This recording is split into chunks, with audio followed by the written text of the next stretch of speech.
Hello everyone, welcome to the episode. Joke lang. Hello everyone, welcome to the episode. This is Neo and ayun, papunta tayo ngayon sa Ride PH para sa Moto Heritage Weekend. Yung event na handled by Taruc. So dun tayo sa may sa may Filinvest area yun eh. And yeah, right now kasama na natin the usual.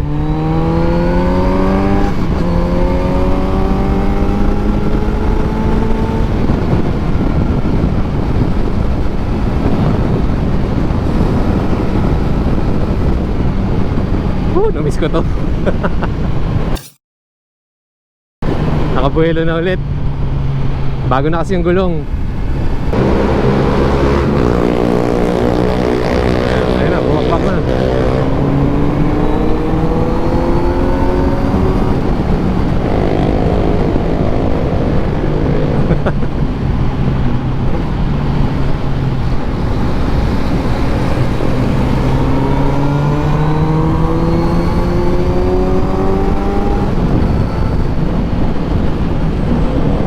Ayan, si paring Kit may bagong clip-ons. Papunta kami ngayon sa Filinvest para umattend ng event handled by Taruc. May classic bikes, merong test ride ng Suzuki, and I think meron din yung Brixton. Pero one of the highlights and ang reason bakit pupunta kami or ako is pupuntahan ko, check ko yung Chigee. It's a fairly new product design. Parang gap. So it's a new it's a new device na nakita ko para sa mga motorcycles. It's parang navigation device. So basically kung kung parang sa cellphone mo, yun parang nakadikit na siya sa motor mo mismo. So dito pa rin siya naka-place. And what it does is parang what your cellphone does, na nakalagay sa may navigation, smart tools na makakatulong sa iyong pag-travel. And yeah, I want to learn more. So let's check it out. Anyway, yeah, see you there.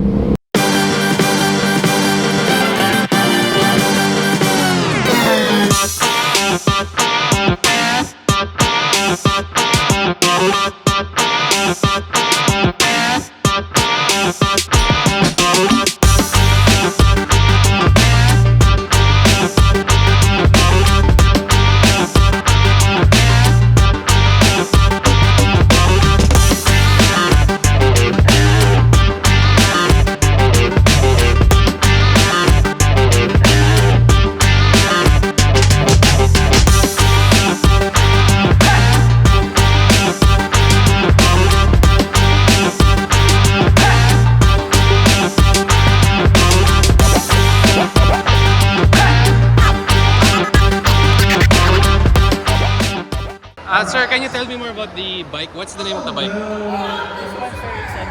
So Brixton Motorcycles, Austrian brand. So actually, right now, hindi pa siya available sa Philippines. Probably by early next year. Early next year? Yes, sir. Okay. May mga units tayo, 500. Both Brixton Motorcycles. If ever, magkano kaya magiging SRP niya? Ito, sir, 500. Wala pa tayong exact price, pero roughly around 650 to 700. Okay, sige. For the 1200. And for the the other one? 300 crossfire, probably at Merlone 350 to 450. So Archway Motorcycles will be the one providing the Brixton Motorcycles over there. Okay, thank you. So ito na yung ng Chigee, no? Ako lang narinig ako. But yeah, this is the device that can attach to your motorcycle for navigation purposes. And check out natin kung ano yung mga laman. Ito po ang Chigee, mga bagong device that will surely upgrade your riding experience. And this is the AIO-5 Lite. Isa siyang smart riding system kung saan nag-a-act siya like a built-in device na may Apple CarPlay o Android Auto.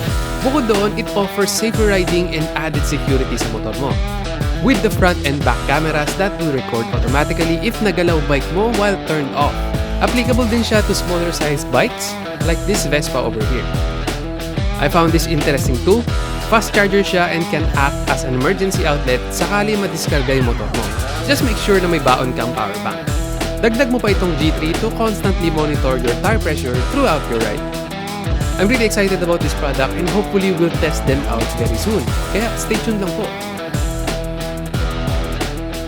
And ayun, so dito po nagtatapos ang ating episode. Till the next one po, salamat. This is Niyo and see you on the roads.